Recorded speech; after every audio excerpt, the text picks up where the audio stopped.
Yeah, morning everyone. Oh, a bit too loud, I guess.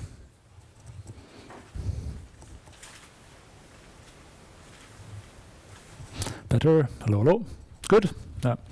Let me know if it's too loud or so, or if you can't hear me. Good morning. Yeah, my name is Nils Thürey. We're still a bit early actually, but I think we can start in a moment.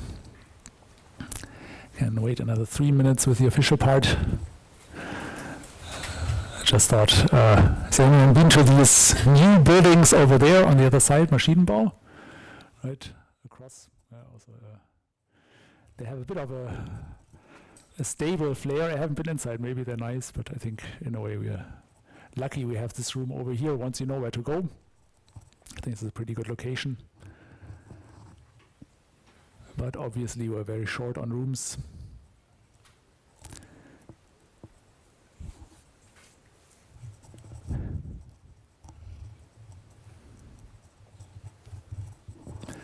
And we don't have a clock here.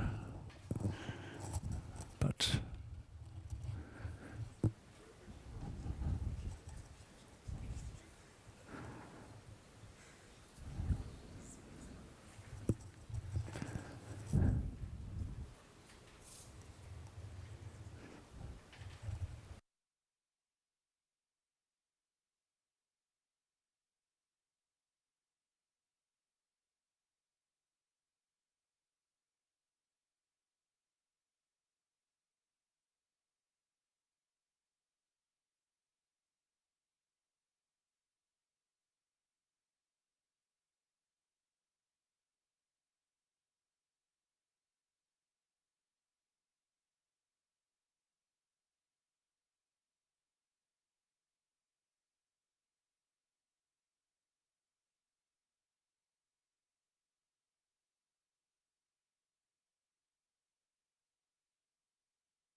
all right, I think we can start. So welcome again. This is the game physics lecture, primarily probably for most of you from the games engineering track, but there's also a bridge course for a couple of other tracks. And today we want to get started with the topics. We'll start pretty easily, some of the administrative details, but at the end I think we'll also have some time to get started with the actual content. But yeah, first let me walk you through the organization. Typically that's good to know, and there are usually also some questions on that side. So that's my name up there. I'll be joined by René, we can see here in the picture, who will take over for some of the individual lectures later on. So we're the lecturers. We have 3 hours today. I know it's a bit long, but in a way it also saves some time going back and forth. I tried to do some breaks. There have been studies that it's difficult to really concentrate for more than around 45 minutes, so I think that makes time. It's also good for me. Usually, please try to be back on time. I know it's 5 minutes are over quickly, but you'll see how that goes. That's a rough schedule. Usually makes sense to adjust it a bit on the actual content and not stick to the times too strictly. And then typically we should be done around 12:30. Here's also an overview in terms of platforms. So as you can see, we are mostly using Moodle, which hopefully most of you have already seen. The slides should already be there, for example, the PDFs here. These lecture recordings, they're recorded, as those of you who are here can obviously see here with the camera. Will also land there for viewing the exercise materials. Well, the points here being, could have just written Moodle everything, but this year, because of popular requests actually, we're trying Zulip for the chats. There's also a Moodle discussion forum, but from past years, the feedback was that Zulip is by now used in a couple of other lectures, and has a bit more instant feedback. There's delays, so it's preferred. Let us know how it works. Right. That's one of the changes to keep in mind. All of this, by the way, also should be on Moodle, though. Yeah, so the exercises are probably a bit more interesting in terms of organization, and there are a few more to-dos on your side. So those are organized by Felix. You can see here. You can reach us, by the way, with the emails at the top here. And the exercises will be done in groups. So we recommend group sizes of 3 to 4. Initially, just to be realistic, it's normal that this shrinks a bit, but for the at least kind of setup at this time, I would recommend aiming for this group size. We have 3 programming tasks. The details and the first one will actually start next week, next Monday, so I won't go into too much detail there. We'll provide a framework. It's in C++.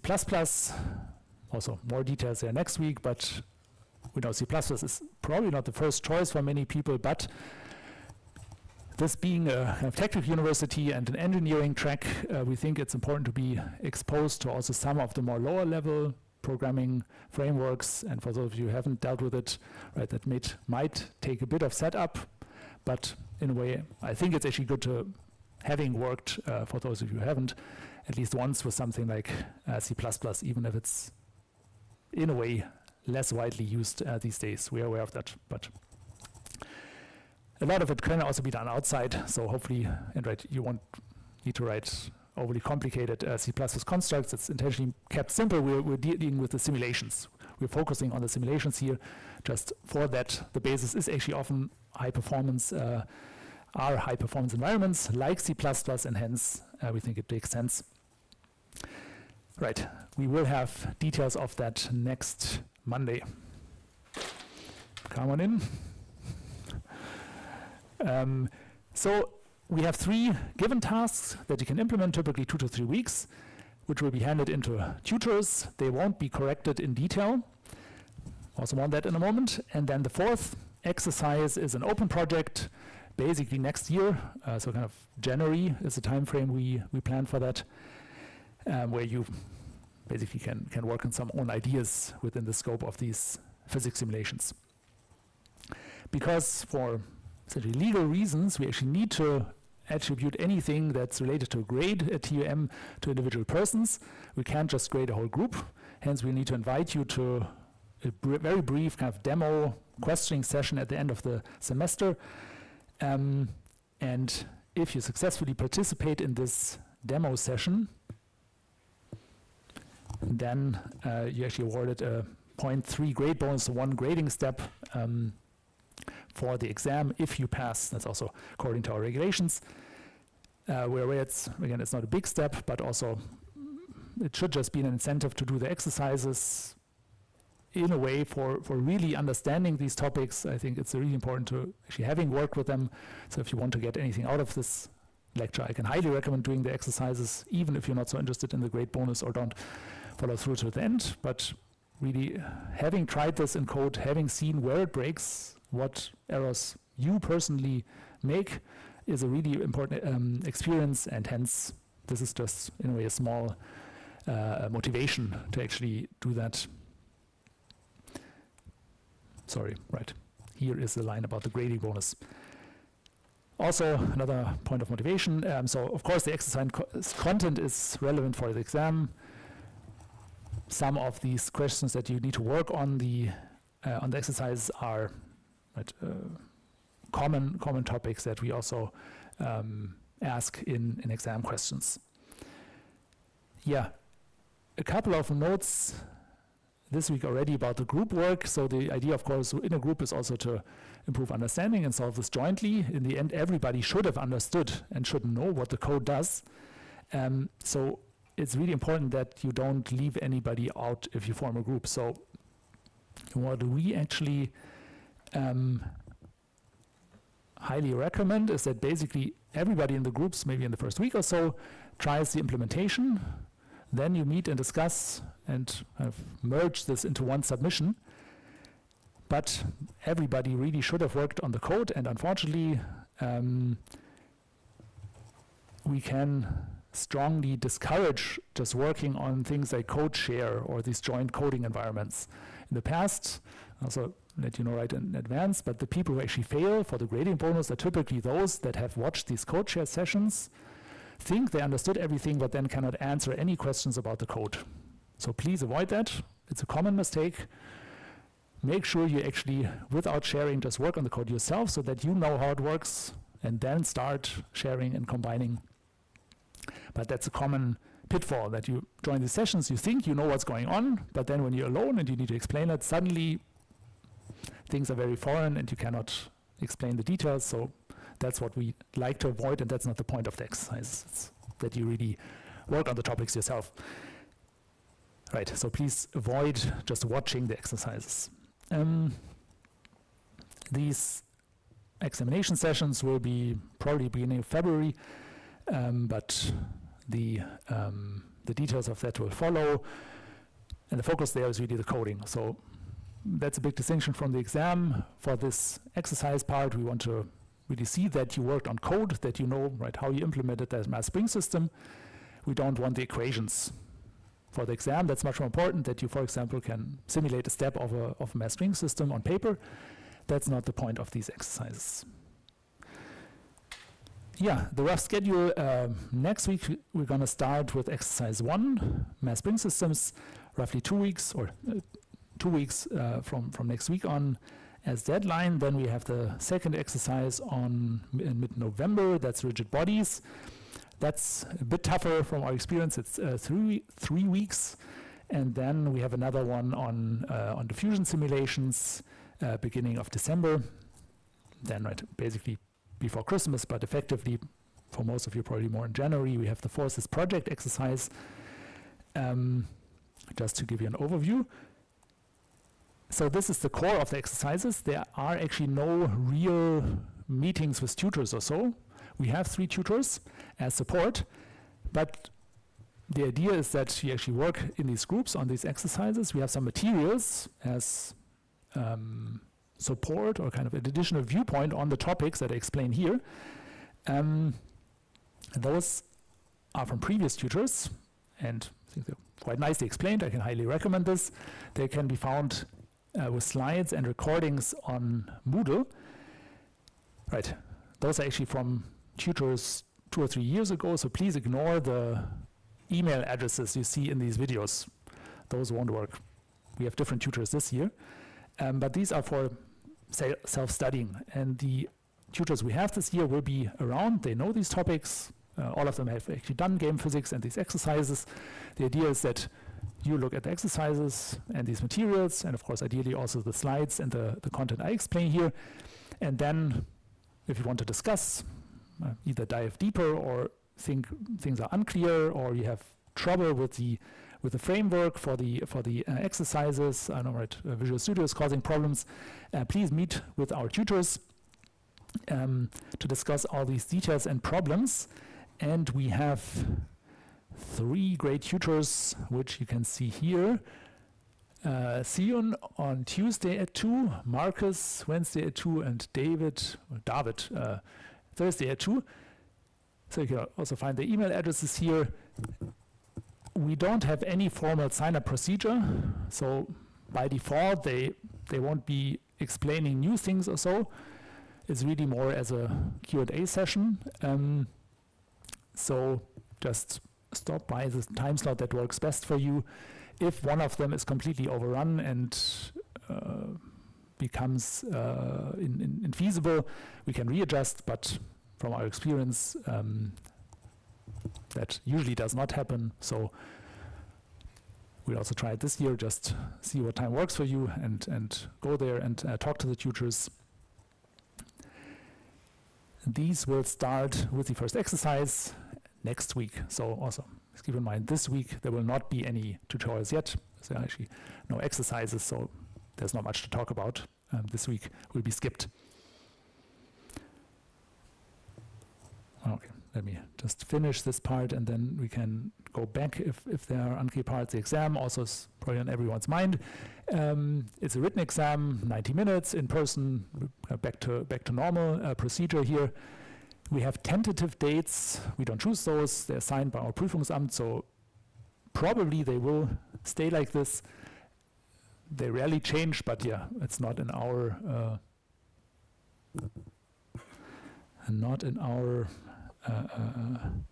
not our choice or not our position to determine. Where's my mouse pointer? Sorry.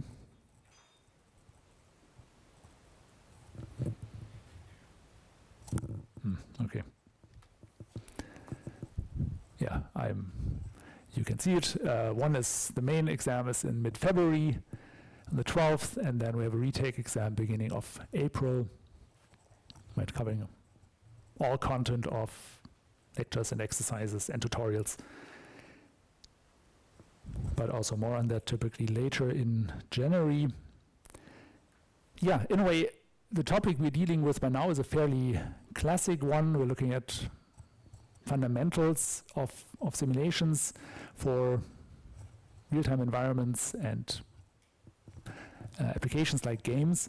So one more applied book that we can recommend is this one by In0037, Game Physics Engine Development. This is really looking at the implementation side. I think it's one of the nice bits about it. It really comes with a full, essentially a rigid body engine implementation over the course of the book. So this is a good starting point. It's not so heavy on the theory side, but in a way a nice read and nice complement that covers most of what we're dealing with and some other topics. So that's a good starting point. Another just classic alternative is this book by Burke et al. From O'Reilly.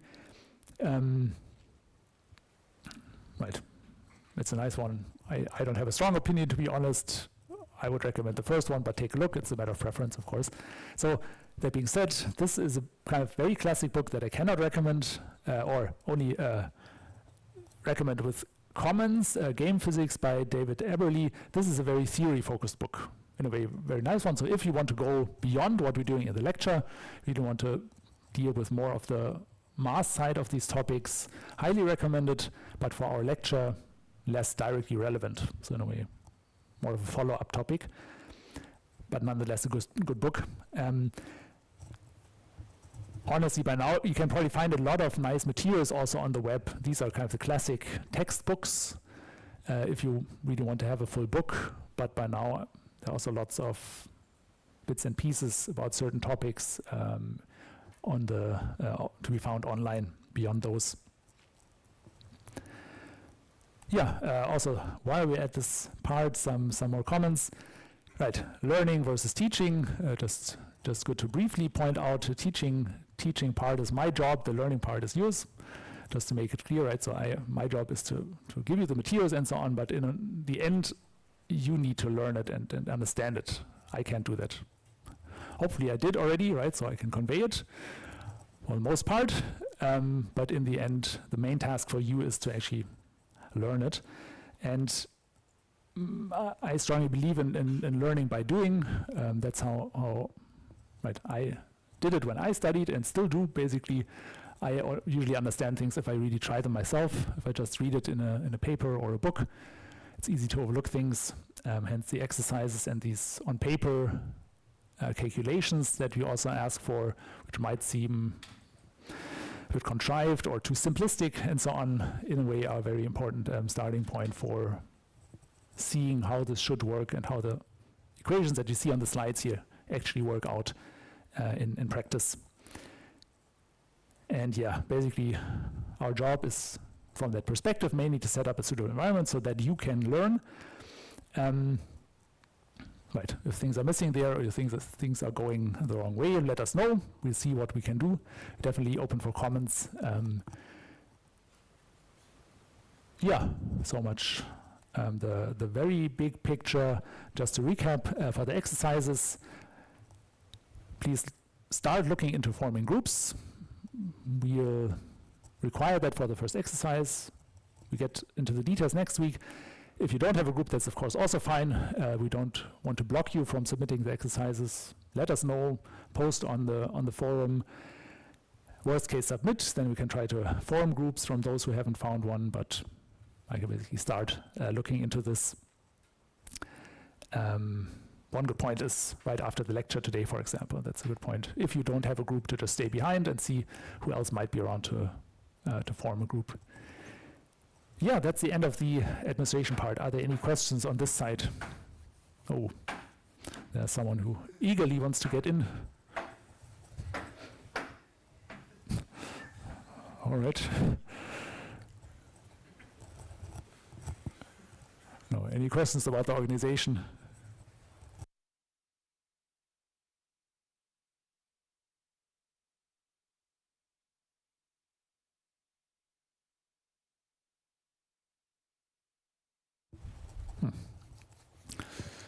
Let's see what. Yes, there's a question. Yeah. Yes, the grade bonus is definitely for end-term and retake. And typically also, we even had it for a year after if people couldn't do the first one. So usually we actually let it carry over for 1 year. So definitely for both exams this year. Yeah. All right, yes. So we get back to the exercises and the details of the organization next Monday. And you can think about questions till then.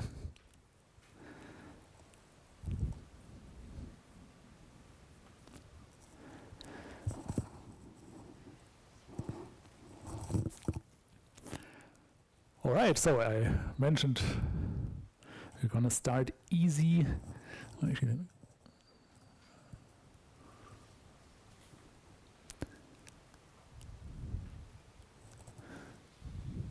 So this is probably the fun part of the lecture before we go into the gritty details. But I just want to talk a bit about the background and put it into context to illustrate where these techniques actually do play a role. So starting very big, we're in computer science, and there are many topics here in computer science. So in a way, what we're dealing here with is closest to what you would call computer graphics at the bottom here. And in computer graphics, by now fairly established, a larger subfield of computer science with a bunch of different topics that we typically also touch in the study tracks. And right, for example, computer graphics, the most obvious one is rendering, of course, so basically creating images, as shown here on the far right.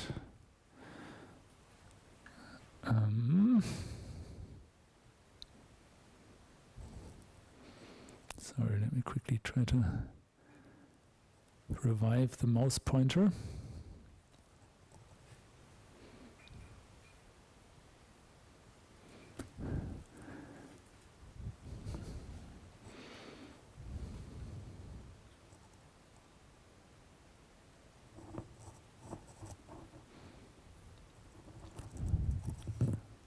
That's better. Okay. So right here, rendering, very classic topic, rendering shiny and reflective spheres, ray tracing, by now also a bunch of interesting real-time graphics topics. It's very closely related to geometry. If you think about it, the images we display need to represent something, or interesting artworks displaying abstract or mathematical shapes, but typically we have some geometry we want to show and visualize, and geometry is in a way also fairly theory-heavy subfield of computer graphics, dealing with how to best and accurately represent surfaces and geometries in the computer. And right, that's actually a topic we will deal with a bit, but not the focus. We can't completely get around it, so to speak, but definitely not the core of it. In a way, what we're dealing with is closer to computer animation. So things that move in the computer, and that, if you kind of zoom in, also has a bunch of different subfields by now. I want to go into examples on that side in a moment. But yeah, you could kind of, you could describe, if you were to put a label on the topics you're dealing with, could be physically based animation. Animation itself actually comes from Latin. It means spirit or soul, the breath of life, interestingly. And think about it, right? It's I think it does make sense. Typically, living things move around, and right, in a way, these movements are what we want to deal with in this lecture. So here's a nice example of a Pixar character. Pixar, I think, has some very nice examples of realistic and believable characters in the computer, especially traditionally. By now, this has also become a bit of a standard topic. Yeah, but characters, that being said, are not the core of our lecture. So I would think about, of course, also animating humans and animals. We will be dealing with physics, so basically more non-living things, where this plays a role. Traditionally, for example, hair and cloth. So you have a animated character like this one. Typically, this actually still comes from humans who pose and animate these characters, many instances. And then the physics would, for example, be the behavior of the suitcases and the clothing. Okay, this character does not have a lot of clothing or hair, but right, basically secondary parts of characters that people don't want to prescribe bit by bit, but that should just follow along realistically based on the motion that has been given to a character, or the whole environment around it. Say how the trees in the background move and the water on the streets in a puddle or so. All these effects could be realized with the topics we'll be looking at. So that was an example from the offline world, from movies. The focus here will be real-time physics. There's quite some overlap, but there are also some interesting trade-offs and choices that can be made for one or the other, and that's going to be a bit part of, or the choice of algorithms that we'll be dealing with will be targeted towards the real-time side of things. So one of the strong points basically of physics there is that if you have a real-time scenario and you don't exactly know what users can do, if it's not restricted to just pressing one or two buttons or so, but right, if you think about something like a virtual world where users can interact, it's typically difficult to really kind of script or pre-author the whole possible range of interactions. And then physics or procedural models can play an important role, because in a way you just have to implement the equation, and from that, hopefully a realistic and believable behavior, and in the end, visual image on screen will follow. That's where these simulations play a crucial role.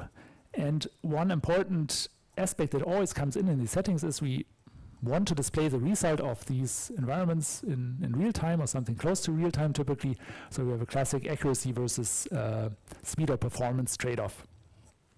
So we have a certain update rate, right? The image should be shown with 30 or 60 FPS. The physics might run a bit slower in the background in a second thread, but maybe at least with 10, 15 updates per second, so that a user who does something gets feedback in a reasonable amount of time that doesn't feel too detached and laggy. And from that, right, and then you probably have a certain range of hardware where this should be realized, and that gives you the speed. So basically how fast your simulation should run. And typically in practice, you then need to look in and see how much accuracy you can get out of that time constraint. So given this 1/15th of a second and a certain hardware range, what can you actually realize in a simulation? Another aspect that is crucial in these settings is stability. So if you're in an offline movie setting, you typically pretty much exactly know how a certain scene or so is going to work out. This is defined by a script or so. And then you can set up the simulation around it such that it works out. In a real-time setting, right, users might go wild or also intentionally try to break things. And you ideally want your simulator to not break, to not, or at least not too quickly show obvious mistakes and break the illusion of being in some virtual world. So the stability aspect is usually very crucial in these settings, and also often actually not that easy to guarantee. Even if you seemingly just, I don't know, clip or clamp certain values, if you do this wrong, you can still break at other parts of your simulator or might have unexpected side effects. So typically that is something to also consider when choosing algorithms that later on you can hopefully ensure that it remains stable fairly easily. Right, and then in terms of application areas, I want to show a few examples in a moment. And basically, training is by now a pretty large field. So letting people actually, can imagine flight simulator, getting experience with the behavior and the responses of a plane. I think we have very realistic ones there where you can already get quite a bit of experience without being in an actual plane. Education is an interesting bit by now.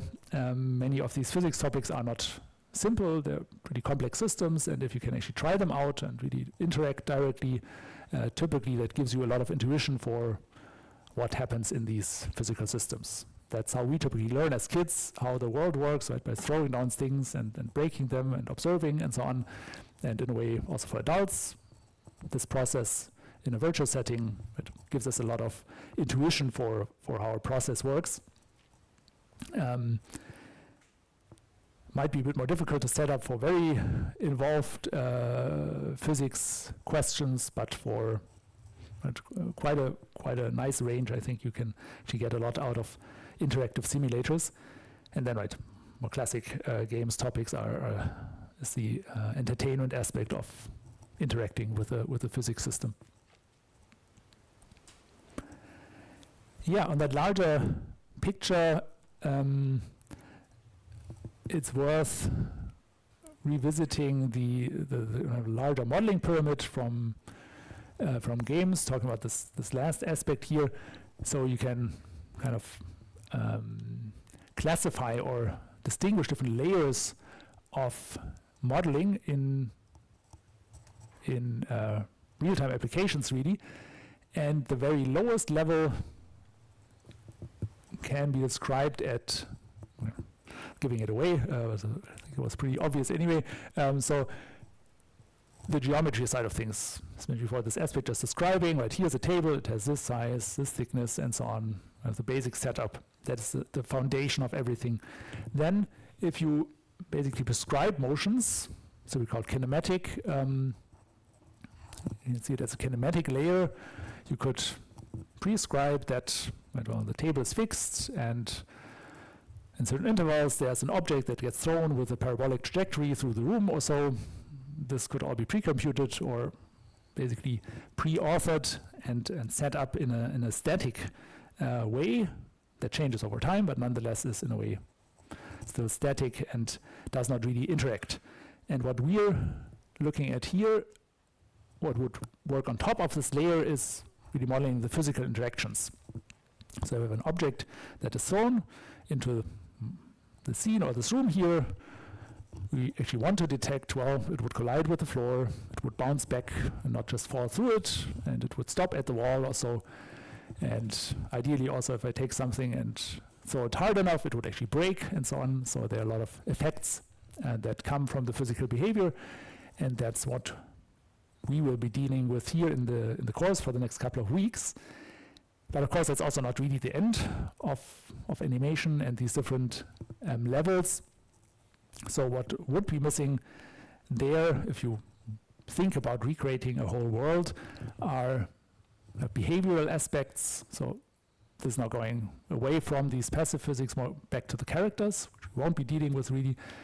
But for a full world, you potentially would want to include characters that have some behavior that maybe first, if you think about fairly simple animals that would walk around, insects or so that fly to the light and somehow interact with your scene. And from this kind of classic pyramid viewpoint, what would be the kind of last level here, also in terms of behavior, is to actually modeling the cognitive processes of agents in your virtual world, meaning you have animals or so that actually see, observe the world, from that deduce actions and have targeted interactions with your world, and really have a perception that is modeled in the computer. In a way, those topics are very nice things that you could build on top of a physical world. Right? If you have the physics or without physics, there's often not so much to interact with or not so much to choose. You can potentially script some abstract roles or so, but in a way, those also build on the physical interactions. Right? Many of our choices in daily life are motivated by how our world works, how the different materials we interact with behave. And if you don't have this part, it's actually only partially meaningful to set up these additional levels. That being the outlook. So we'll deal with some of these aspects, these further aspects that you could build on top of a physics simulation. We'll mostly leave out.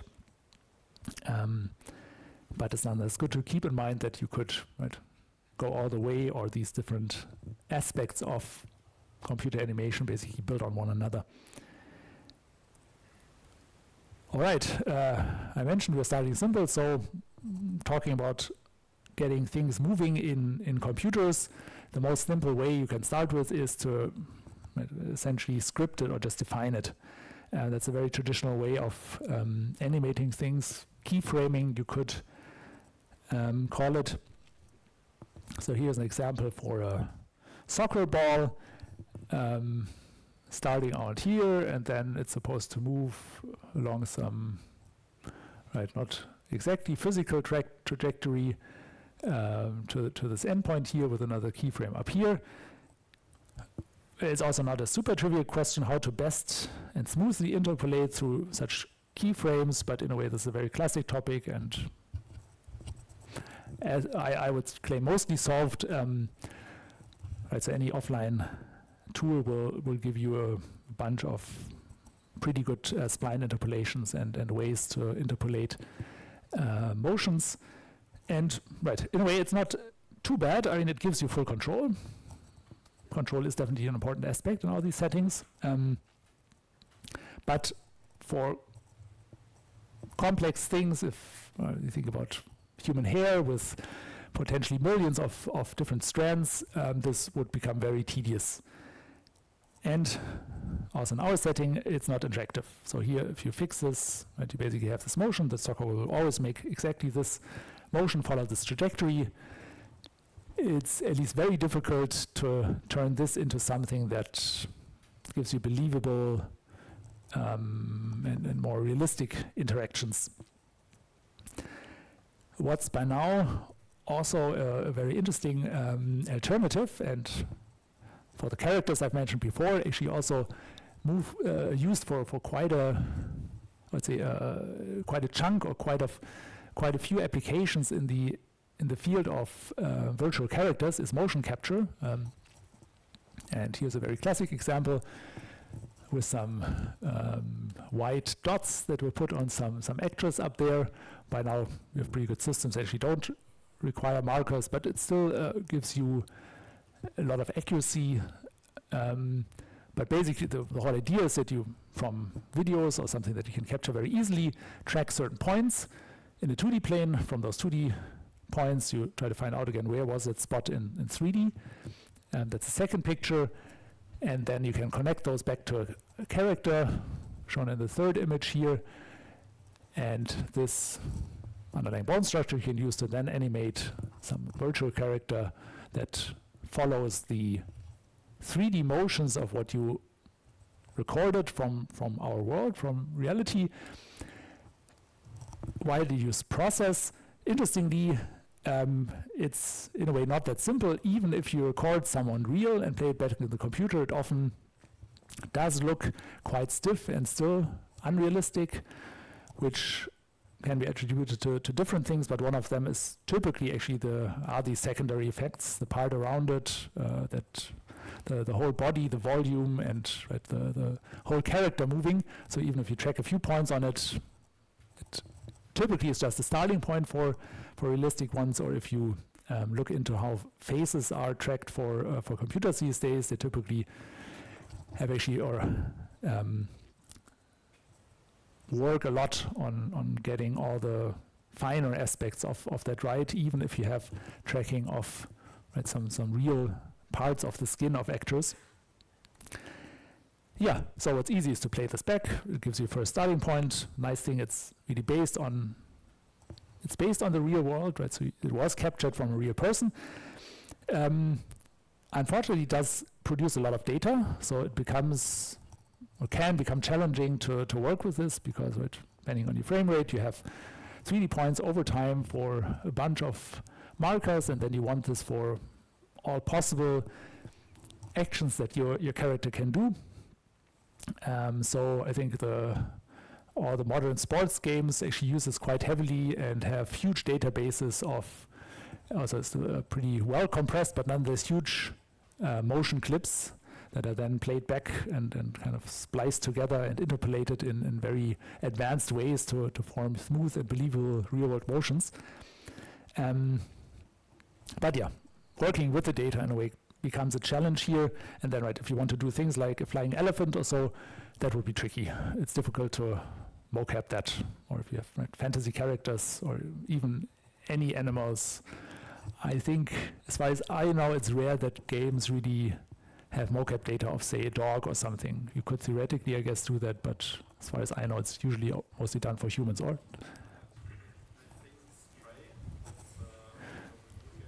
Stray, okay.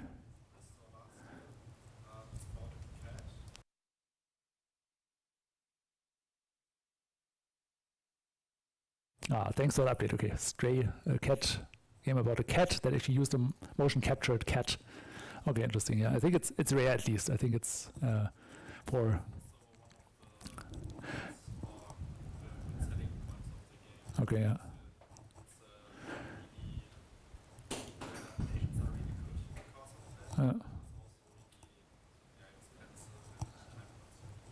Okay, thanks for the update. So for the recording, so this game it seems to be a selling point for the game that they had the special process. It's definitely unusual to capture an animal, and I guess it's quite a lot of work to do this in a, say, animal friendly way. So yeah, definitely not the standard procedure. And in general, it's actually not. I think by now it's more established, but it's not a simple process. And yeah, it's still not really interactive. So if you want to have something interactive with mocap data, you typically need a lot of variations, and you need good ways to work with the track data. Which brings us to the physics viewpoint. So that's what we're dealing with. What I find important to advertise and show you the positive aspects of. So here, the nice thing in a way is, or the motivation, we have some laws of physics that have been derived by humans, often a long time ago, but in a way they're very nice, very short, very generic, and we can use those to compute how things should move in the computer. And if we do it right, we can also do that in real time. So yeah, here's a pretty basic scene with rigid bodies that does just that. These examples we'll actually get back to later on, a lot rigid body simulations. And the nice thing is, because this is not using any recorded data, in a way it's only using a very kind of compressed and abstract representation of our real world, right? In a way, there's nothing real here. It's just what we as humans at some point figured out as a good approximate model of how our world behaves. Right? Even Newton's laws, in a way, they're not provably correct in that sense that we kind of of course, observe things falling, and they have been around for a long time. They're very good, but there's always some errors, and there are always interactions and things that actually deviate from these idealized models. So in a way, they're always approximate, but very generic and very compressed, right? Newton's laws are very short equations. We get, if they don't spring to mind immediately, we'll get back to those quite a bit in the next weeks. But, right, the idea is to basically compute solutions to these equations, do it such that it runs fast enough, and then we directly get the answer on the fly in an application. Drawback being, well, we actually need to compute. So for all the positions and, say, orientations of the rigid bodies, we actually do need to go in and figure out how did they move, where are they now, where did they collide, and so on. So it needs resources. It's more than where mocap was essentially memory intensive, right? We have these huge databases, we need to look that up. This is compute intensive. We need to actually run calculations to figure out, well, the rigid body right now is here in space. Yeah, outlook here being potentially combining the two machine learning approaches, so kind of using data and letting computers extract at least somewhat reduced representations for physics such that they can be computed quick enough, kind of merging these two viewpoints. And in a way, these neural networks that typically come to play here are an approximate general functions, so they can also approximate physics. And because physics are often complicated, it can actually be interesting to find, or let these machine learning approaches find fast and specialized ways to compute answers for physics simulations. But also that's more of a topic for follow-up work, so we won't be able to go into much detail here, but nonetheless an outlook. Yeah, one comment I should make here, we will be talking a lot about physics simulations. Physics, of course, is by now also a huge field. Essentially, we're dealing with mechanics, what you would in classical physics call mechanics topics. But physics-based animation sounds nicer than mechanics-based animation, so we'll stick to the physics. But yeah, obviously we're not dealing with astronomy or electronics or lasers or the quantum physics, right? There are a lot of other topics that you could potentially deal with. Pretty much all of our physical equations and environments are from the mechanics field. All right, and with that, to have a bit of a summary of the part so far. So the goals of using these physical simulators is to typically recreate some world like ours based on physical laws in the computer. We don't want this to be too wrong or too obviously wrong, such that it can hurt the illusion of being in this other world. And a nice aspect for computer games specifically is that having physical behavior and complex physical interactions also often gives a good basis for gameplay and fun in the end. So it can often, these rule sets that you can explore in the physics can often be a good basis for actual gameplay. And if you set it up right, it can also reduce the workload to set up all these different variations. Think about mocap. If you have to pre-record all possible interactions, it's a lot of work. Ideally, if you find one good equation describing the behavior, well, you need to make effort to one time implement that equation and solve it, but then you can get all these variations out of the solver in the computer. So we will be dealing with some fundamental numerical simulations algorithms in the following, and these are really fundamental for all simulators in the computer. In a way, that is what we share with all classic and in a way more engineering or scientific simulators. So I think in a way nice that we can reuse some of the topics here, and there are really some very fundamental things here that are important to know. We'll have specific efficiency and stability considerations for the real-time and the game setting. And then what we'll also cover, what I think is important, is the connection to a real implementation. So we definitely, also as a somewhat a warning, we deal with some math-heavy topics, but we always try to connect that with actual implementations. So it won't be just theory at least, but at the range from theory to a workable computer implementation. And that is actually a good point for a quick break. Any questions about this part or comments? Yes? I have looked up this Dreh game. If I believe the Google Zusammenfassung, it doesn't use any motion capture.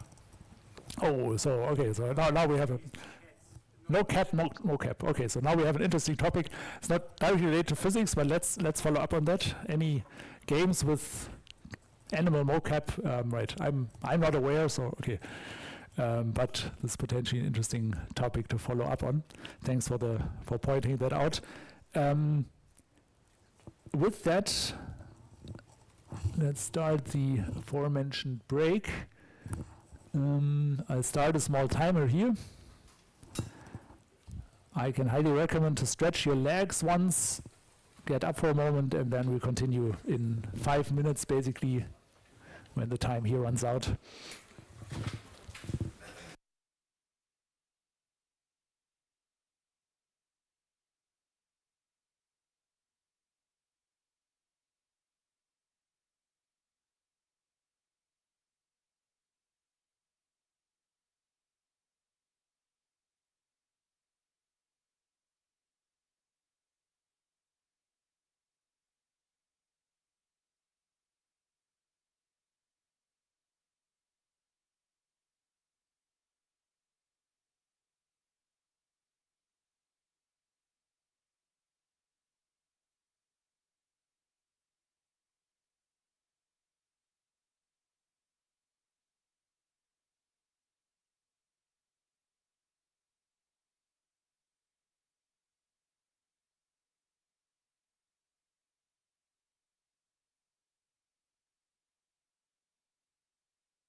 All right, let's continue. Someone just pointed out, thanks for pointing it out, the second set of slides, the one I'm showing right now, are not on Moodle yet. It's twice the first one will be fixed right after. Right, so I stopped with this kind of intermediate summary of the goals of the lecture. Let's look at it, a few more specific examples. Right, so far I've mostly talked about I've made very general statements without too many specific examples. So now let's move a bit closer to the actual content of the lecture. One of the very first things we'll be dealing with are particles. So these nice infinitesimal, artificial, infinitely small points. Very good start, or important start nonetheless. From those we'll build so-called mass spring systems, bouncy, squishy objects. We can actually build volumes and so on from those, and those are also a very classic simulation topic. So the first chapter will be dealing with those primarily. Then we look at rigid bodies, also in a way a nice switch, very different way of modeling things. In a way, more simplifications, causing mathematical trouble, but interesting to look at the pros and cons. We'll also look at rigid body engines, so that's more the implementation side of things. So in a way, this topic is more the theory, if you want, or the pure mathematical model. Then turns out, century 4, right, these are approximations. To get things to work, both numerically and to make them realistic, we need some modifications. And this is what will come back here,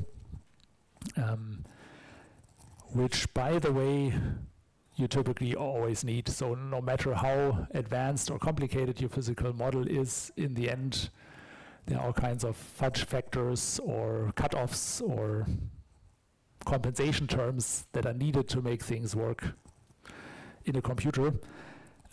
So you see, it will sound a bit hacky and less well-founded in a way, but turns out this is pretty much always crucial to get things to work in a computer. And then finally, we'll also look at fluids as, again, a different class of physics. So we have these mass spring, deformable object, elastic bodies. You could summarize it with rigid bodies and then fluids. And that's kind of the main range of different physical behavior we'll be looking at. Yeah, so for the particles of the first topic, I'll also come back to this, but it's always important to start as simple as possible. No matter how complicated your physical system is or what you want to reach in your implementation, starting as simple as possible is super important. And particles are the obligatory starting point here. So here's a small sketch. You can imagine basically just some point, might have a mass and velocity and so on. Very simple. Nice thing about this, the nice aspect of simplicity is the performance trade-off. That means we all can often very quickly generate a large number of them. And I'm sure all of you have seen with particles, you can actually do some pretty amazing things already. This is a very old demo by now, but nonetheless neat. And those effects are very simple. So here it's just one emitter that emits like a bunch of straight particles is moving around, or here's some decaying effect with a kind of small color map. Essentially, you can get some quite nice visual appearance out of this, despite the simplicity. And I think also for pretty much all physics effects in games, they're used everywhere. Always the core level you have. No matter how complex your physical simulator around it is, typically once things become more simple and at a bit smaller scale and less important, often things switch to a particle system for some sparks flying off or some small pieces flying away. simply because it's so fast and can actually look quite nice in the end. Yeah, so I'm sure you can find also many other examples here. This will play a smaller role in our lecture. We do actually want to get to the more complex physics. But nonetheless, particles and kind of point-wise descriptions will remain very important. And right, these mass spring systems mentioned before are an important step. Basic idea here is we have these points that we connected with springs. So already indicated here actually 4 points. What is this 4? Connected by 3 springs, and then you get something bouncy with these 4 points. In a way, the setup looks very artificial and not so useful. But we'll look at a bunch of applications of this, and turns out this is really these kind of point-wise or the referent points and some elastic response between points is a super fundamental interaction. So even if you go to molecular levels or all kinds of magnetic forces or damping forces in very complex terms, often, at least in the first instance or rough approximation, you can treat it as a kind of mass spring system. So it might seem artificial, but it really comes up in a lot of settings, even if you don't really see any springs or don't have clear points that interact. It's a very fundamental mathematical and physical model, and hence also a good starting point. So we use it for something more specific. Here is one example what you could do with this. So here it's used to simulate a piece of cloth. It's a bit dark, but I hope you can see. So it's basically some square, it's like a carpet or so that falls over these spheres. And what's also hopefully quite obvious directly is it wobbles around a bit. So that's this spring effect. It's elastic. We're typically getting something that is rubbery and wiggles around. Yes? So it's basically like a grid of springs, this animation. Yes, so we'll get to setups like this in more detail later on, but essentially it's a dense grid of points, probably quite a few thousand in this example, at least a few hundred that are connected all across with springs that you don't see here. Probably, right, you have triangles for rendering this. Typically it's coupled, triangles and the springs. And then between all of these points, you connect springs and compute the forces. And if the springs are pretty strong, you get something that goes towards what we call a normal piece of cloth. But yeah, most of the clothing we have and so on isn't as rubbery. But that is also a challenge we'll actually get back to later on. Yeah, rigid bodies are a very different viewpoint because, so as hinted at before in this demo for the mass spring systems, we typically need a lot of springs. We need a lot of these springs to connect. And especially if we make these strings very strong to get something like, I don't know, a table or something pretty solid, it actually becomes really difficult to simulate. And in the limit of something really perfectly rigid, so something that does not deform, it would always blow up. So it's actually impossible to really get with mass spring systems. And hence, in the past already, these models are also very old, people have come up with approximations that really deal with basically perfectly not deforming objects. Right, again, we don't have these, so those don't exist. Even something like the table here on a molecular level, just from knocking, also would deform a bit. And right, what you hear actually means there are oscillations. This vibrates and deforms, but so little that for us humans, this actually doesn't matter. We can treat the table here as being perfectly rigid and not deforming. And this is what, as the name implies, the rigid bodies do. So they're actually still essentially a particle, but now we have a particle, the center of mass, and a whole object, say this box around it, and we track where the center point is and what the orientation is. And in a way, this is very efficient to do. this idealized viewpoint of not letting things deform at all, makes it very fast, but causes a couple of also interesting challenges down the road that we'll deal with, and then potential follow-up topics like stacking problems and so on. Okay, here again is a very simple demo, but the main point here is a bit from this very simple description, you can actually get a lot out of it. So these are just, in a way, just some stacks of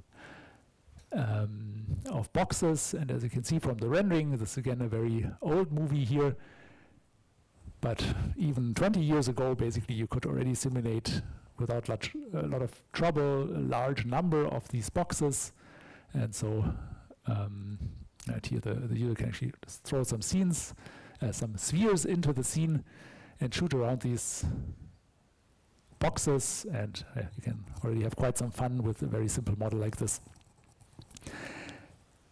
If you make it a bit more complicated, this is more of an outlook, honestly, but this is now a simple example from this bullet engine.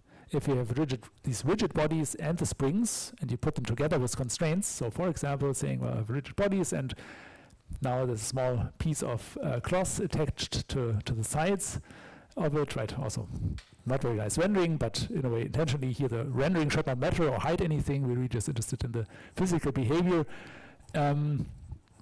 So this mixture of bodies that don't deform and these rubbery elastic materials gives you quite a range of interesting behavior. There's some nice examples coming in a moment. This is not too exciting.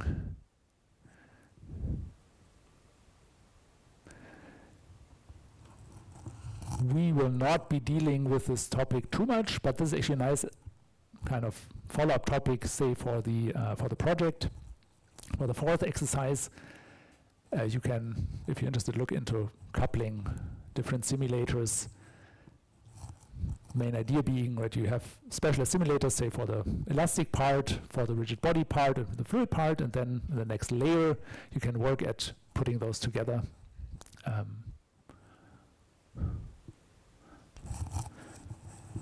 Okay, I hope you get the idea. You can build, if you put multiple of these together, that's actually, this clip is not longer. Okay. The aforementioned fluids are very different physical behavior. So now we have a material like water that does not have a shape. That's the main idea. Rigid bodies have these perfect, not changing shapes. Fluids have none at all. So right, I have this water in a bottle or so. It goes wherever it can, wherever it constrain it in a container or so. And that's exactly the idea here. We look at a still related approach that also uses a particle representation. In a way, this becomes more costly to resolve, but if you do it right, even here, long time ago, there were first simulations. So this is a kind of famous example from this SPH field. The nice thing about this one is it's not that good yet, but you can actually see the particles. So you can see the different blobs flying around here, or sometimes also jumping out. So this is what the simulation is made of now. This is already on the order of several thousand particles interacting, and the big contrast now to the particle systems from before was here things become expensive. So here we have particles that interact. These particles should actually form a volume, right? The particles up here can't just fall down. They actually need to know in a way, or have some interaction that tells them, well, down here there was a bottom. There's something, some pressure developing that's keeping me up here. And these kinds of interactions need to be computed. If you do it naively, it very quickly blows up. And even if you do it well, it's not cheap. So this volumetric modeling of a material potentially does become expensive, but nonetheless is needed to physically compute the behavior of materials like these fluids. So in a way, also a good example for a variation of the kinds of physical models that you can look at here. But in a way, computationally more demanding, and we also look at this more later as a more advanced simulation topic. Yeah, talking about these different applications, it's also a good point to kind of look at the history and development of physical simulations in the computer.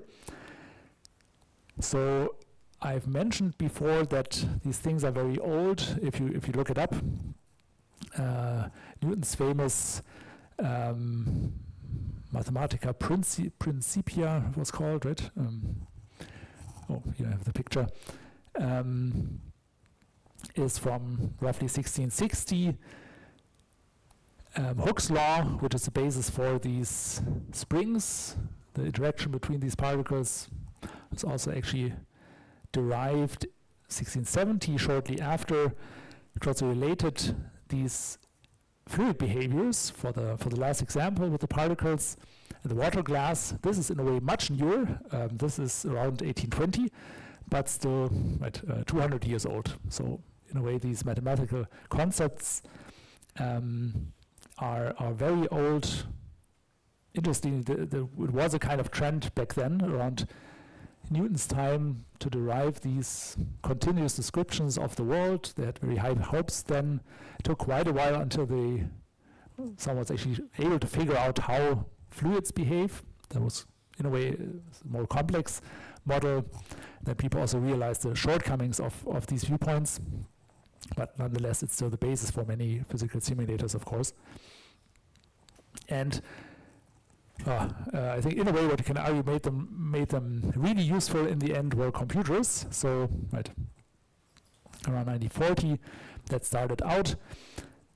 In 2008 we hit the 1 petaflop boundary, and by now I still should look up the current numbers, but we have very powerful computers, right? Everybody in the cell phone by now has extremely capable computer sources, and hence we can actually run a lot of these simulations in many devices.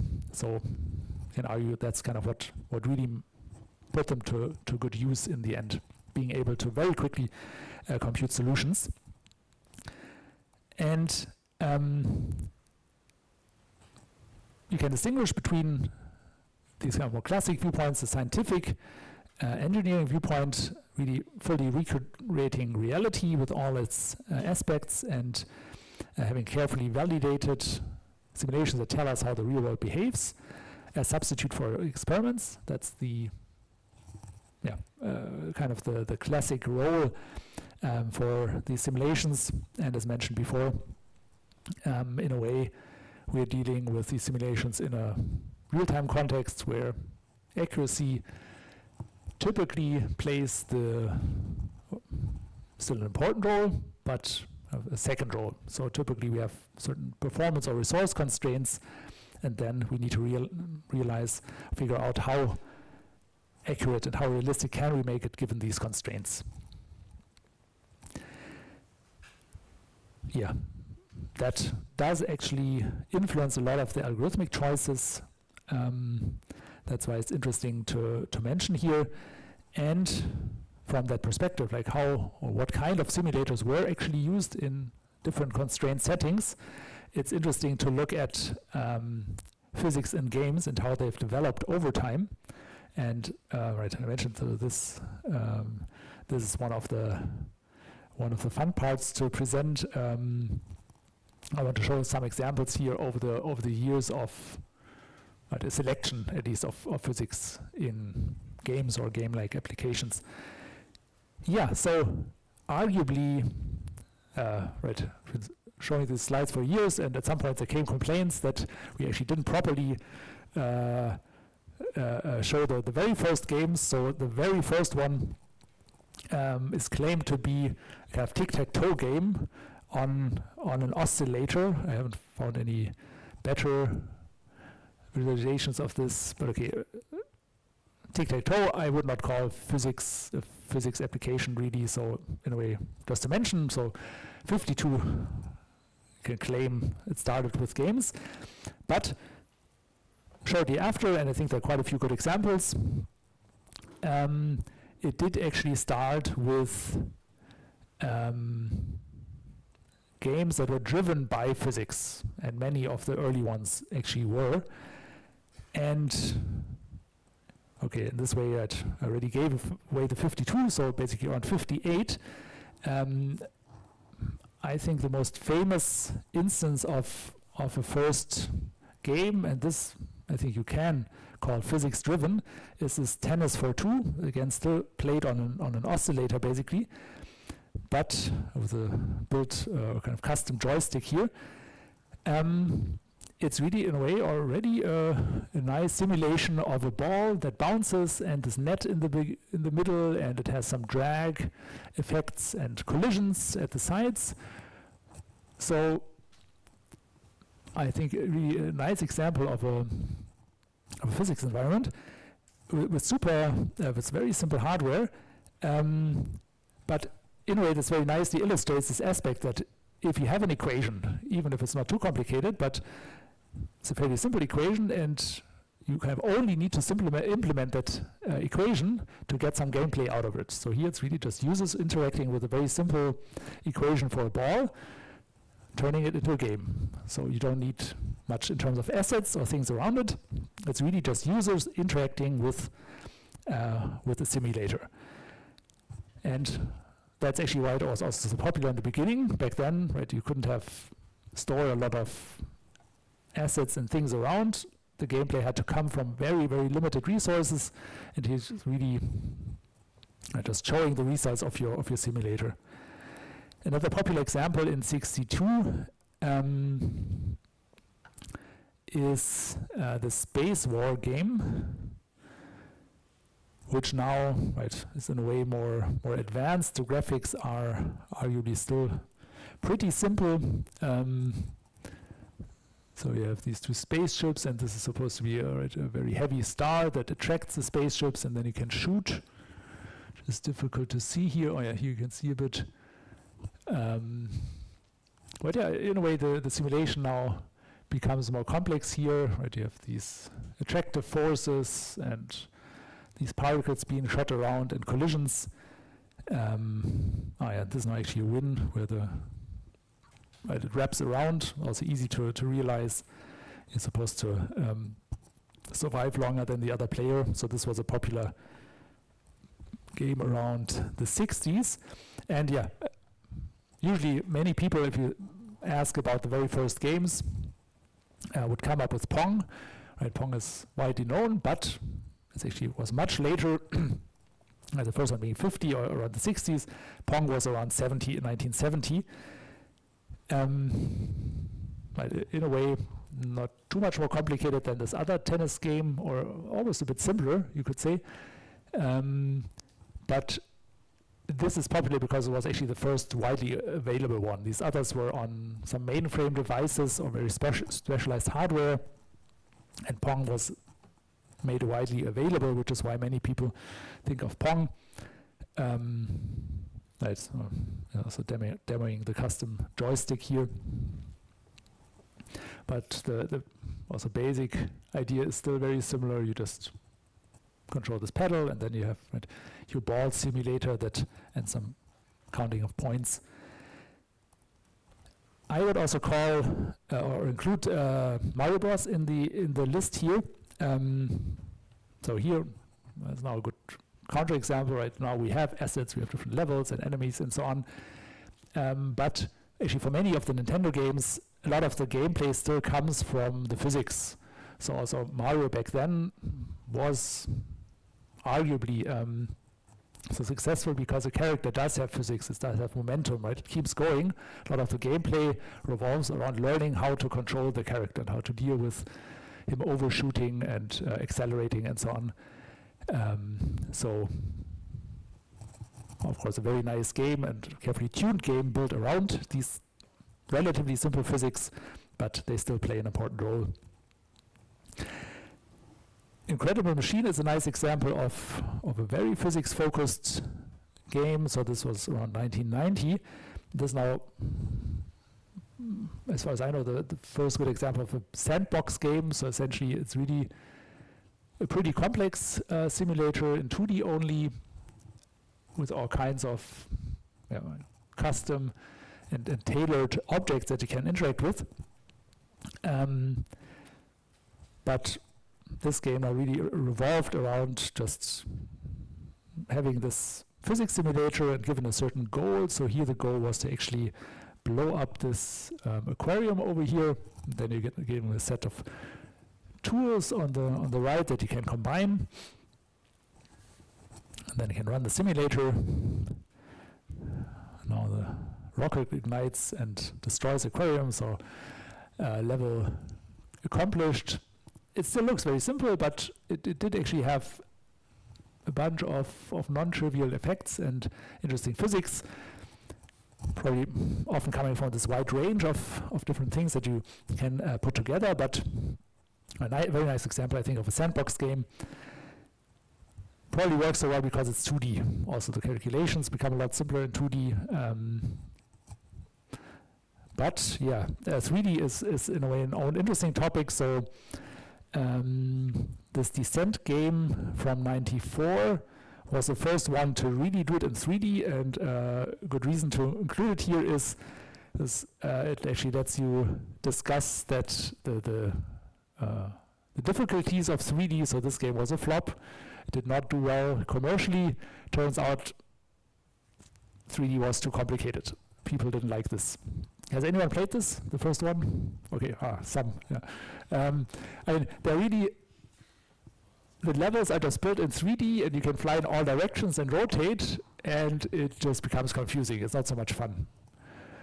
It's very difficult to navigate. Enemies can come from anywhere, and it's in a way a nice technical challenge to realize a full 3D environment, but not so much fun in terms of gameplay. Gran Turismo is another nice example. As a kind of very specialized simulator, probably started this line of vehicle simulators with a very realistic car model.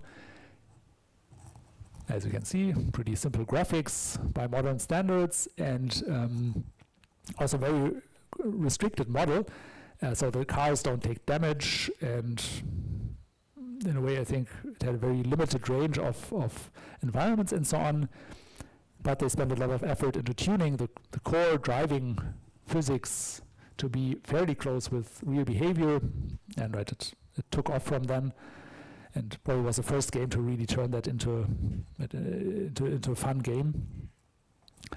You can also, for kind of damage effects, ragdoll physics, also in a way an interesting technical challenge. By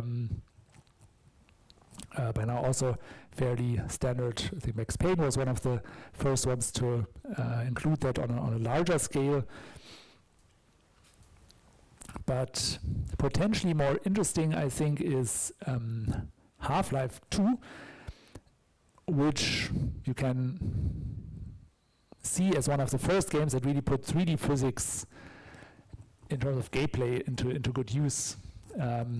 So I haven't found really good videos here that illustrate this. I hope you can see it a bit. So here there's some riddle. This is kind of a seesaw. You have to get to the other end, this edge over there in the back. And if you walk towards it, the seesaw goes down, so you can't jump up. And the solution Theana has to find is to basically pile heavy objects on that side, so it doesn't go down, and you can jump to the other end. And in a way, a pretty simple thing, but Half-Life really did make this work. So you have this weird gravity gun that lets you lift very heavy objects, so it's not completely physical, but nonetheless, the whole game has, and the follow-up games have a bunch of interesting puzzles where someone needs to interact with the physics, and this is now a relatively simple rigid body engine put to good use with good ideas and a nice way to interact. So also here, in a way, this gravity gun was a very good idea, so that reduces a lot of the complexity. Stays in the shooter mode, pretty simple to use, and people don't get as confused as with the 3D setting of Descent or so.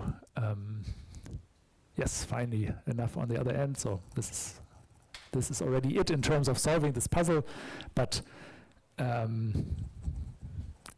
good point in this category.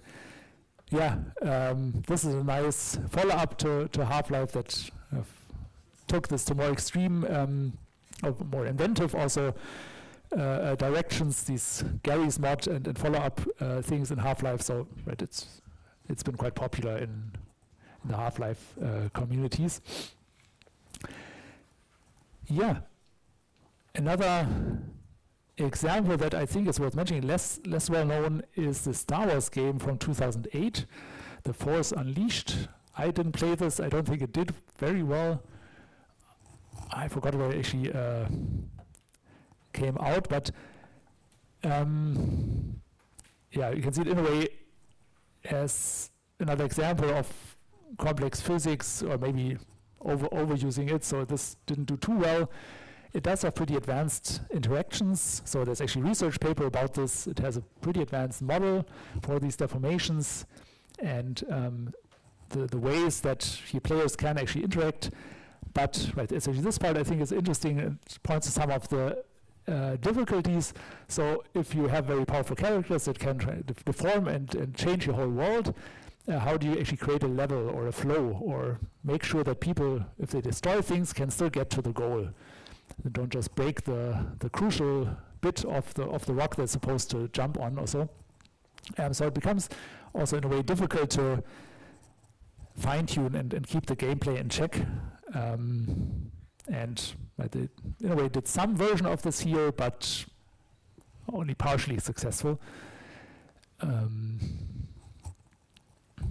Right. Yeah, so simplifying things, I think, was often successful. So this is a good example that costs too much of my time, but it's worth listing here. And a nice 2D fluid simulation, so going back to 2D, even for these fluids now,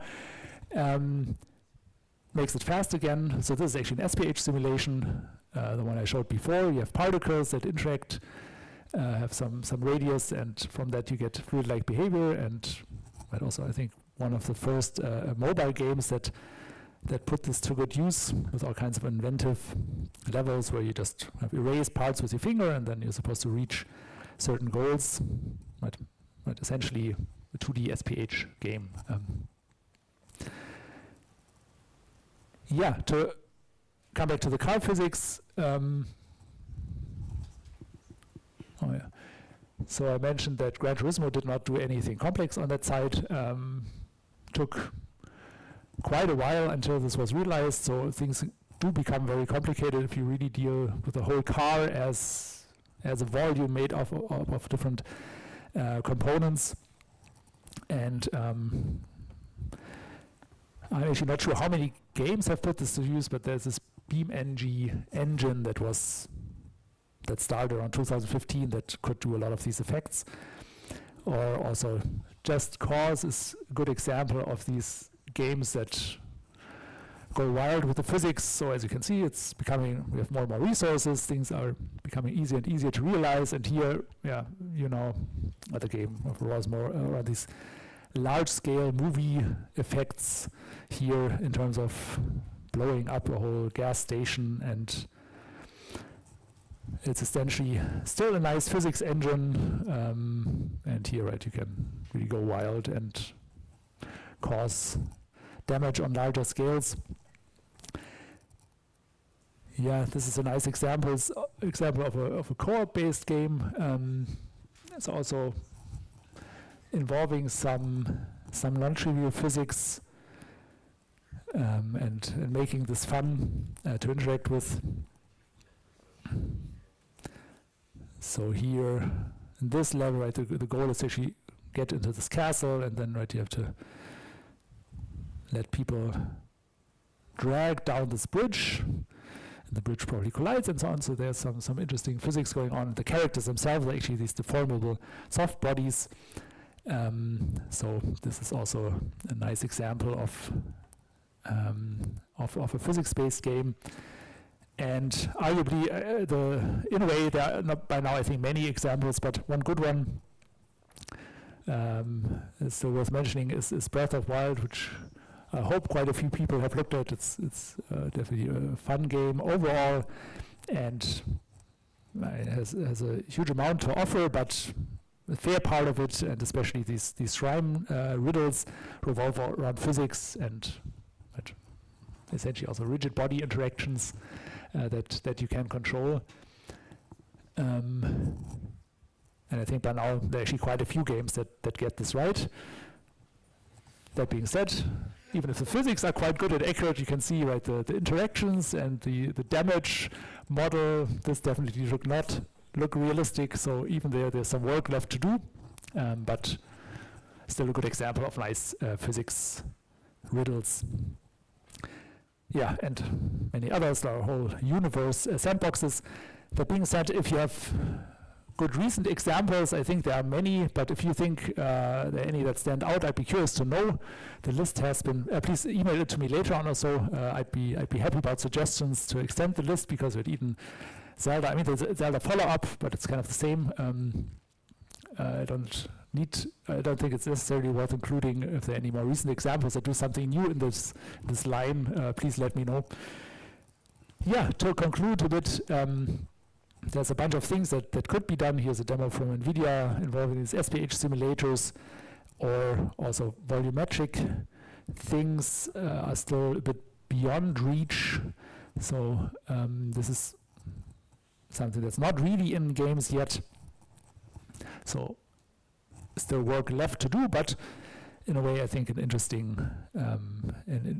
direction. So effects like these with this number of particles, so just particles, but this is still too costly to really compute in real time. But yeah, the physics are by now an important tool for creating believable worlds, and they give a lot of interesting elements for gameplay, and as such have found an established spot in the current landscape, as I hope this tour visually made clear. Yeah, that's a good point for another quick break, and then we can actually start with some of the more fundamental topics, but I'd see you in 5 minutes. Start the timer again.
All right, let's continue.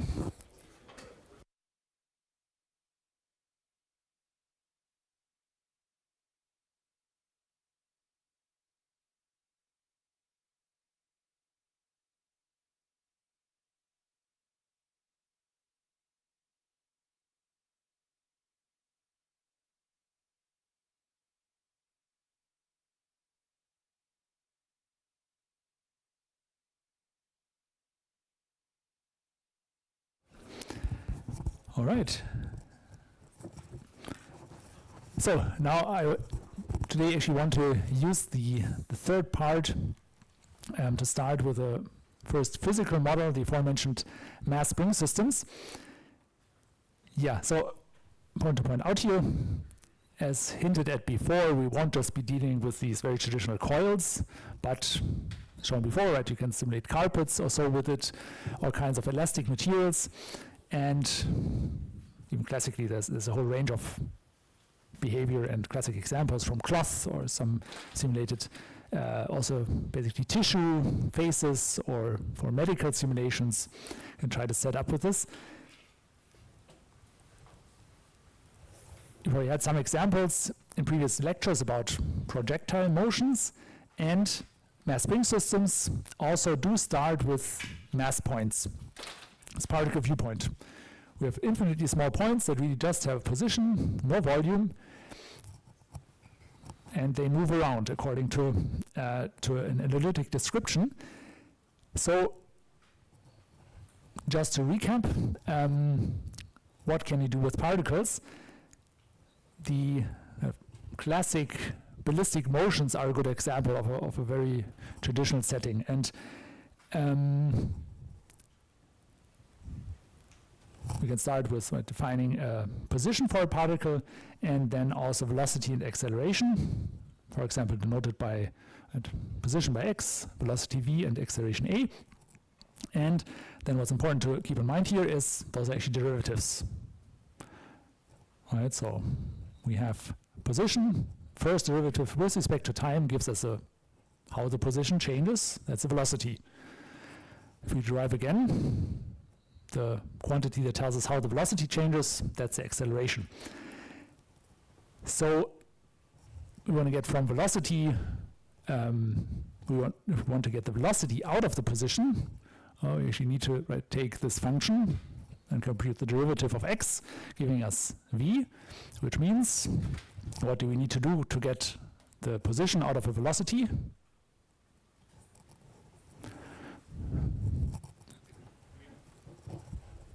Yes, please. Yes, exactly. We have to compute an integral. We have to integrate. Thanks. Yeah. Right. We have the opposite. So if we start somewhere and then compute an integral over velocities, we can find out, well, where was our particle, for example. And this is all based around Newton's second law. So this is one that will be coming up a lot.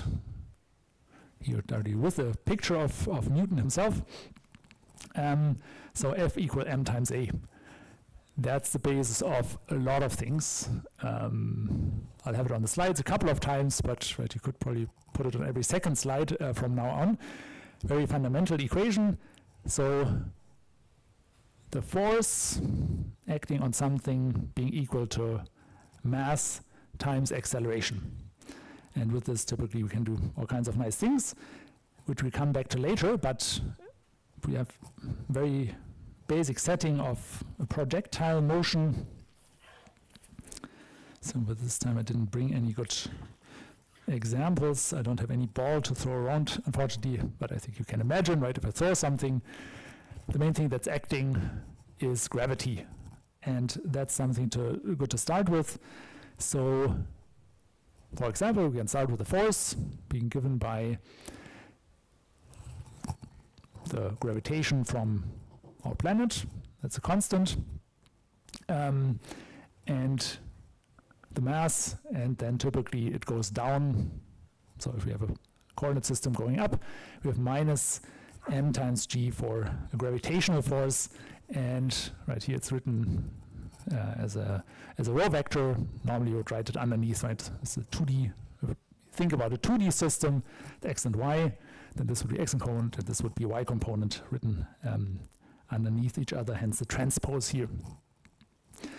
Yeah, so as mentioned before, we have our three main quantities and two differential equations, putting them together, but they're pretty simple. So the definition really just tells us, well, the velocity is the derivative of x, the acceleration is the derivative of v, and if we now put this together for projectiles, we can get the classic analytic solution for a particle moving under the influence of gravity. That's classic parabolic equation. You get a square term for the gravity, how the gravity influences the position. So it quickly go through it from the beginning. We have the final position being given by, that's the from Newton's law directly along the negative direction, gravity times time squared, so at time 0, nothing yet, and then over time this grows in a squared manner. Then we have the influence of an initial velocity, so if our point is starting at rest, we'll just fall straight down. If it had a certain velocity, say if I'm initially pushing it over there, it would start moving with that velocity to the right, and then fall down with gravity. So that's velocity times t. And it's all starting at a certain spot, right? So that's where we need to basically, for this integration process, at a constant, we need to specify, well, my particle maybe started at this point here, and from this starts moving 4 times after point 0. So these x0 and v0 you can see as constants that come in if we start integrating, starting from the force. The interesting bit is the mass drops out. We can get back to that later on, but it's a good sanity check later on for your simulations. So objects should fall with the same speed no matter what mass they have. Our gravity acts irrespective of the mass of an object. But we can get back to that for the mass spring systems. The main point here that I want to illustrate a bit is if we have a very simple system like this, we can actually very easily get an analytic solution out of it. So we have this point now, a single perfect point, only gravity as a force acting, nothing else. We know where it started and with which velocity. Then we have an analytic solution that for any time t tells us our particle is exactly here. It's also fairly simple to evaluate. So this is great. In a way, this is a dream of any simulation. If we could write down such an equation for other systems, that would be great. Unfortunately, that does not work. So this works for very simple cases. You can really write out everything analytically. For the mass spring systems, despite them being relatively simple, it already breaks down, as I'll show later on. So this property that we can just go in and say, well, now I'm interested in time t equal 1 million. Here's the answer. It's usually not as simple as that. Yes, there's a question. Now if we can integrate a function 2 times, we can get this analytical solution. Right. So the statement was if we can integrate a function 2 times, we can get this. Yes, exactly. The integrals typically become more complicated and often don't have a closed form solution like this anymore. You're right. This concept integrating 2 times, that we will still follow, that we actually still need to do, but the difference will be we won't have a simple direct equation that we can evaluate, but we'll find an approximation. So we find an answer that is not as accurate as this. And if we wouldn't have floating point accuracy here, I could get the perfect answer out, basically, right? Later on, we will have approximations that always are, in a way, wrong, but in a reasonable amount of time frame computable, so that don't require gigantic amounts of resources. But the concept will actually still stay the same. We'll typically still start with some basic model of forces and initial conditions and then integrate. So that's in a way a very generic viewpoint, but we will not have this anymore. But right, for these particles, it does exist. Right, so that slide summarizes that a bit. If these functions that tell us about the acceleration and potentially for the velocity, some new aspects might come in, right? So here we actually start with just the force, turn it into a velocity to position. We might have different effects, different behaviors of a physical system that come in at these later stages, and in many of these settings, things become more complicated, and that requires then what simply called an approximation, a numerical integration. The process is the same. We want to integrate, but we want to find an answer that's as good as possible, given an error that we are introducing. So in a way, the important bit is to be aware of the error we are making. So how wrong is it? Let's try to keep it in check to make sure we at least get an answer. Yeah, I have a bunch of different outcomes that will be the topic here, but this is more for reference on the slides. I want to start with the mass spring model. So that's what will keep us busy for the next couple of weeks, and hence worth introducing today. So let me motivate this mass spring viewpoint. We have some object that we want to simulate, maybe this bottle, and it has a certain behavior, right? We know it deforms and it can fall down and do something. And this we want to now somehow represent in the computer. The way we will be doing this is by sampling and representing the object with points, these perfect small points as before, right? And interactions between the points, and these interactions in a way are the crucial bit. So I could of course sample my whole bottle with millions of points or so. If the points don't know, if my simulation is not aware that they're actually connected to form a bottle and keep that shape, then I could not do things like this collision and keeping the bottle together, right? The particles need to talk.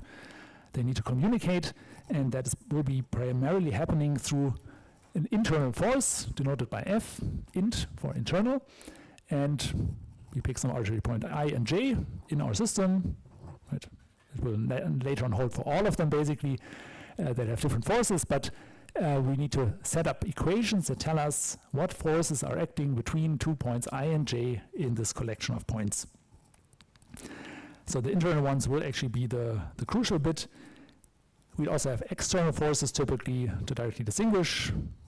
We kind of always will have those, but they're usually more or less trivial, so that could be user or this gravity that just acts everywhere in exactly the same way.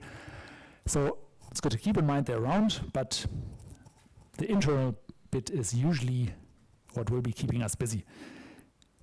Well, from Newton we know forces do add up. Say the overall force of Fi acting on some particle I is actually the sum of these internal ones and the external ones.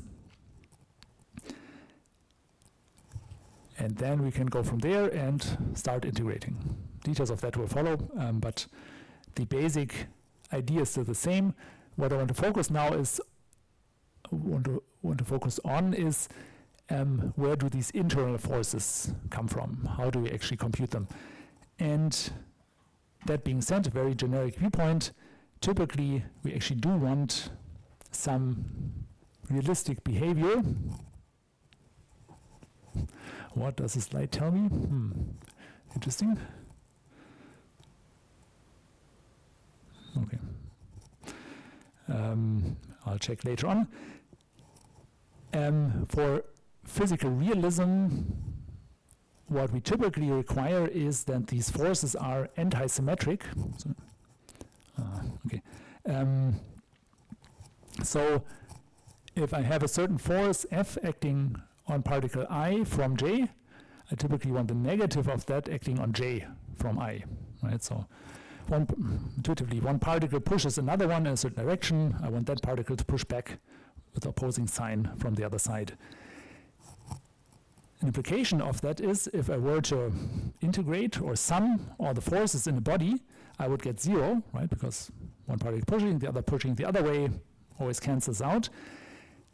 For, say, a whole body, like my bottle, if I add up all of them, it would add up to 0, and that is an important point of realism. If that would not hold, that would mean the body, just from its internal structure or behavior, by itself would have a force that somehow pushes it somewhere. But usually for objects that we have in our world, if I put this bottle somewhere and there are no external forces acting on it, it doesn't start moving. And this is what I usually want in my simulation. So that's a constraint here. This anti-symmetry lets us ensure that the object doesn't start moving by itself. Also later on a good sanity check for a simulator. But so when we encode these internal forces now or formulate them, this is something we need to keep in mind. The object I'm interested in now is sketched here as this blue pentagon. Right, it could be anything. It's intentionally a bit rough. Right, it could be the bottle or any other object that we want to simulate. The first step typically towards such a description is that we discretize it, we sample it with mass points, and well, again, intentionally, they're not too perfect here, but we basically place some of these particles in there. We can typically attribute a certain mass to the object, and we know how many of these points we're placing, and for example, then you can directly also compute a mass for each of the points. Just dividing it evenly, we could say, well, each of these orange mass points in my object, the difference now being we're using these perfect points, so they don't have a volume, but they're scattered throughout the volume, and we're basically collecting a small piece of material from the real object, right, say bottle or whatever this should be, around it, the nth part of it, and we're saying that particle now has a mass of that whole volume. It doesn't have a volume, but we're just attributing the mass to that point sample. And now the goal is to simulate how that particle moves. So for a simulation, we actually don't know what it's supposed to be. We don't know anything more about this shape or about the bottle or so. We're dealing just with these points. Newton's second law should still hold. And right, what I want to get to today is how can we compute these internal forces. And this is now where the springs come in. We will go ahead and connect these different mass points with spring, illustrated by the dashed lines here. Again, how to place the springs is intentionally not yet a topic here. Let's just assume we have some in our system. So right, I might decide not to place springs in certain parts, connect other points. This is a topic for okay, in a way, an advanced topic in that area. Let's for now assume we have some points, and somewhere between these points we have springs. And what forces can we now compute for these springs? Here we turn to the aforementioned Hooke's law, namely that the force that exerted by a spring connected to points is proportional to the amount that the spring is changed in length. So that sounds a bit complicated, but essentially it just means that if you have a spring of a certain length, we change it by a certain amount, you either drag it or compress it. Depending on that amount, you get a certain force. And the force directly scales with that amount. So if we make the spring a lot longer, we get a large force. If it's just a tiny bit longer, it's essentially no force. So it's a fairly simple model, but turns out it's actually a very good one for many realistic behaviors. With that in mind, an important distinction to make is the kind of behavior that we get out of this. So from the springs we get elasticity. Think rubber ducks, so something that perfectly deforms and then just from these forces at some point pops back to its initial state. So this bottle is also a good example, right? This stays a bottle. If I don't exert too many forces, it will return. Plasticity, in contrast to this, does not, or to formulate it better, if we have a plastic deformation, that means the object does not return to its initial state. So the bottle is also a good example. If I push this more strongly, it's very difficult to see, but some parts of it stay deformed now. This is a good example of a plastic deformation. It doesn't return to the initial state, but actually stays dented, or a car crash, right? So crash a car, it obviously does not just pop back to its initial state, unfortunately, but it stays crumpled up. So it's plastic deformation. In the extreme, we actually have these fluids that don't have any initial shape, just do whatever they end up in, basically. For the mass spring systems, we're dealing with this effect usually. You could get some of this in, but again, that's a bit more complicated. By default, we have this perfect elasticity. So things return to their initial state. An important point here is also the objects we're dealing with will have an initial state we need to define. So we need to define, right, something should look like a bottle or like a rubber duck.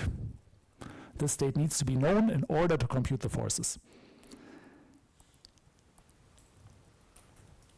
This is where the springs come in. So we connect our mass points with individual springs, Hookean springs to be correct, and these springs are parametrized in terms of a stiffness constant k. So this tells us how much forces do we get from the spring, right? K being small means essentially no force, a large K means it's pushing back very hard. And we need to know this initial length. This effectively encodes the initial state. So if I have my mass points and I know what the object should be like, I can actually compute, well, initially my points had this distance. That's the capital L here. And now to come to Hooke's law, the force we're getting being proportional to the amount of deformation, you can formulate it in terms of magnitudes in this form. The minus here is somewhat a question of convention, but we typically define this to have a negative direction. I'll come back to this in a moment. So if you now look at this equation, the later part here, the small l minus capital L, this tells us how much a spring has changed in length. So on the far right, you see the original spring with the length L, and then in this example, we've compressed it a bit.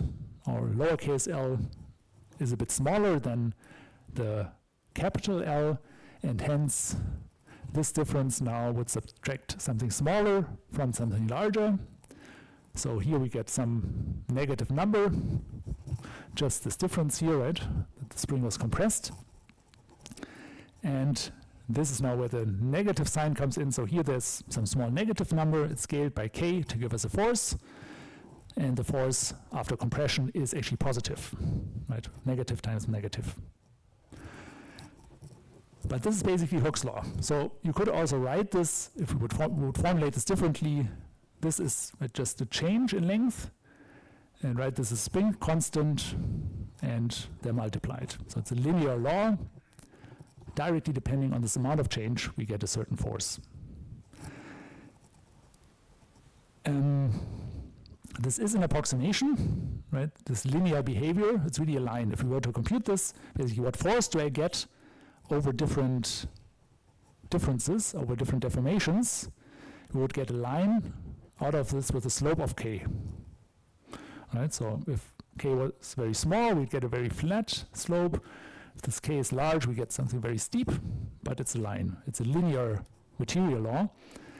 And that's actually important. It will be difficult enough with this relatively simple law. If here we would have more terms, higher order terms, or something more complicated, things would get a lot more complicated down the line. But in a way, the attractiveness and also universality of Hooke's law is that it's so simple. And this is also what is implied by the proportional. So proportional to this deformation means linear. It does directly change in line with the amount of deformation. Well, what I had on the slides just now was in a way a bit too simple. Okay, yes, there's a question.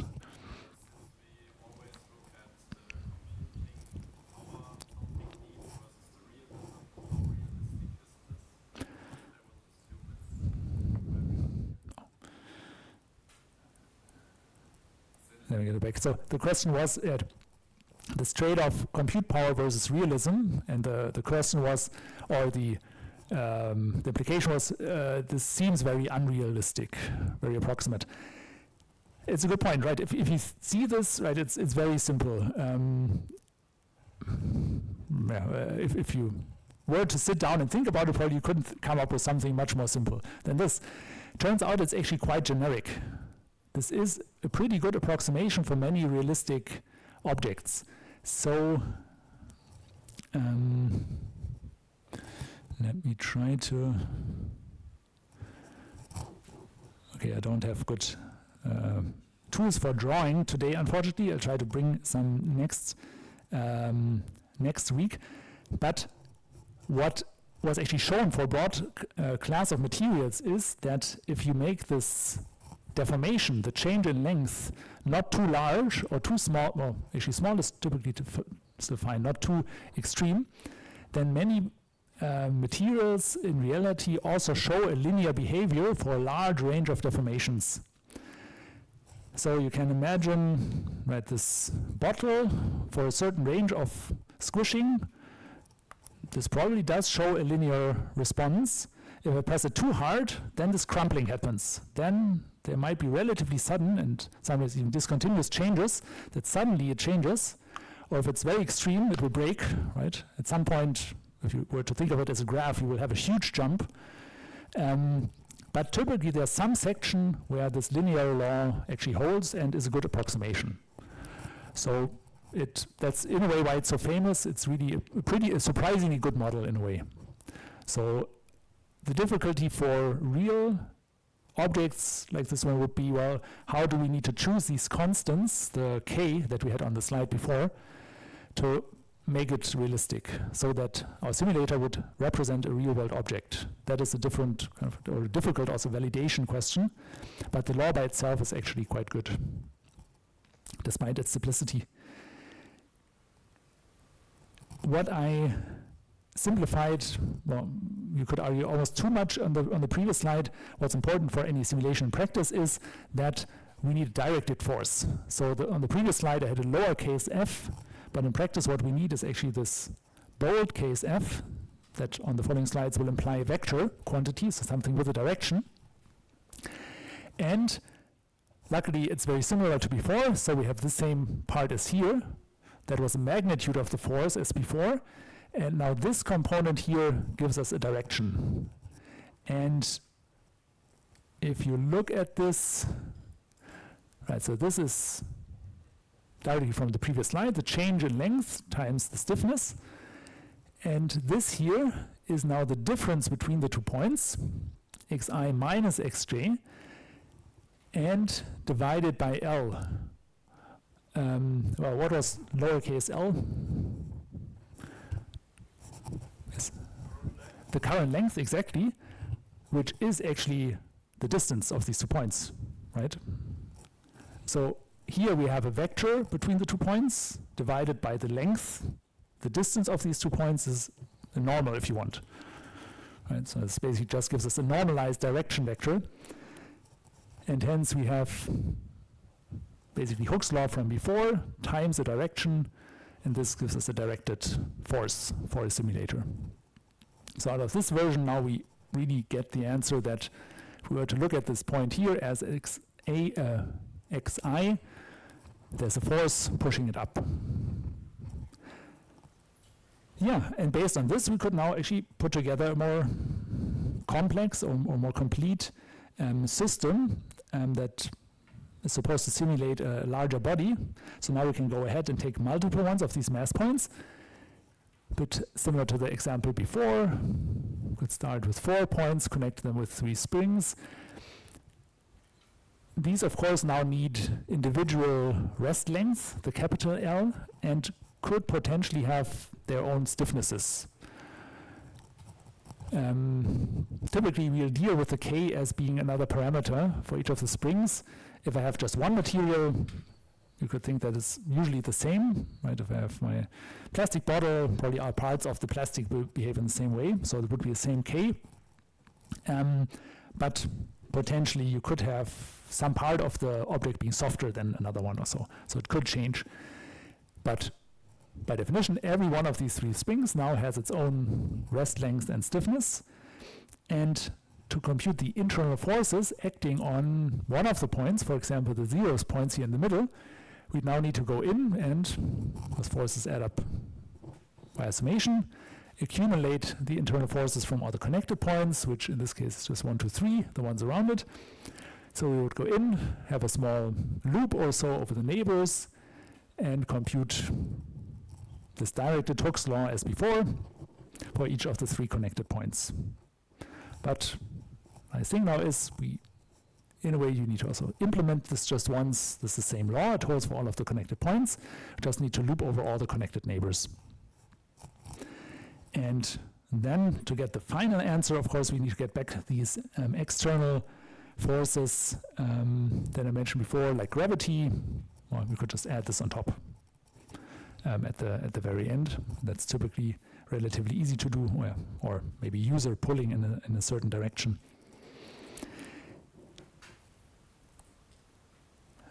To wrap this up for today a bit, one other important bit is that things in our real world typically don't stay in motion. So if I would do anything, I typically have friction or drag or all kinds of, you could call dissipative effects or damping effects that reduces motion, right? Imagine starting to roll a ball across the floor, it will slow down.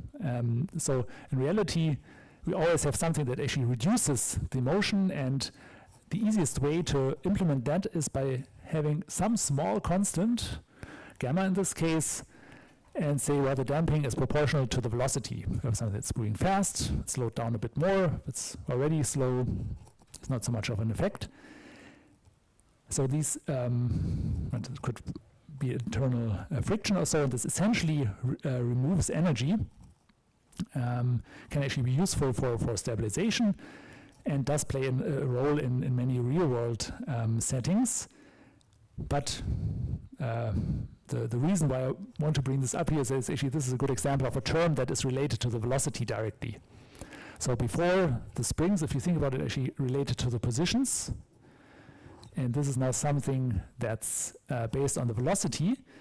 And if we put this together, this is, I think, a nice result for today. We come back to this later. This equation now looks, on first sight, probably a bit scary. But we can combine this all into one big system that describes the physics we want to compute, and that puts these different pieces together.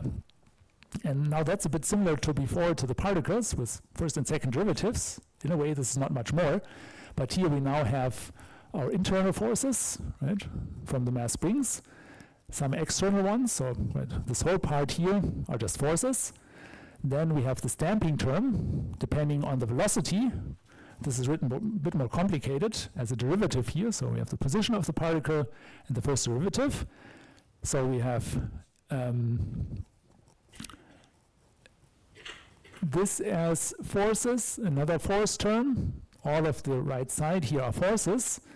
And here we have a mass and a second derivative. So this is actually an acceleration. So I hope you recognize this is actually just Newton's second law.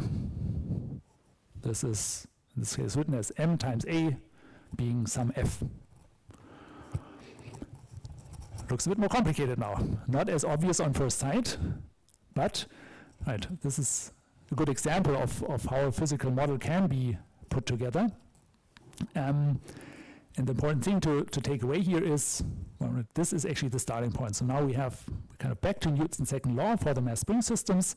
We have mass times an acceleration, a second derivative. And then we have our internal forces in a way that will be the important bit in the following. It needs to go in somewhere. this now directly depends on the position, right? So here's second derivative, a zeroth derivative if you want. Oh, okay. This is basically a term that does not depend on the position at all, right? So this is something external, just constant or some other function. And then here we have a first derivative for the damping terms that depend on the velocity. Right, and in a way what we will be dealing with in the following is computing solutions to this. Why this is a good starting point, stopping point for today is also, right, this is obviously not trivial. We go back into more detail here, but I hope you can follow insofar as that we have Newton's second law here with second derivatives, first derivatives, and positions. And hopefully you can already imagine a bit, it won't be super easy computing this. So a bit, also question from before, if we have all these springs and multiple particles being connected together, it's not as simple anymore to just write down some equation and say, well, this is where all my points are at time t. But in the future, we actually need to invest a bit more resources to get answers here and really find out what are the positions at some point in time for my system. There was a question, I think, yes. Do I understand correctly that this position function, this equation has to hold that these are basically Newton's laws, but we don't actually have this position function because we want to know the position? So the question was, the position is written as a function here, right? I know that's potentially a bit of an unintuitive viewpoint, but mathematically it's the correct way to represent it. And what I would recommend for thinking about this is it basically means the position changes over time. In a way, this just means it's a quantity that changes, it's not constant. And now this law is basically what really needs to hold. So we have our function describing positions, and we want to now find out what is this function, however we want to describe it. So also, again, the simplest way of describing it, if you want to think ahead, is maybe as a list of positions over time. So we have a starting point, and then we have time steps that we store or display. So our spring is the first time step at point 0, next one at 1, and then at 3, and at 7 or so. But these different spots or samples of where my mass points are, that is what we later on want to compute as accurately and as quickly as possible, while ensuring that this law holds. So in a way, this will be the umbrella. We break it down. I hope it will become more manageable and more intuitive in the following. But in a way, this is an important first starting point that puts together these different pieces as a physical law. All right. I know it's gotten late, so thanks so far, and see you again next week.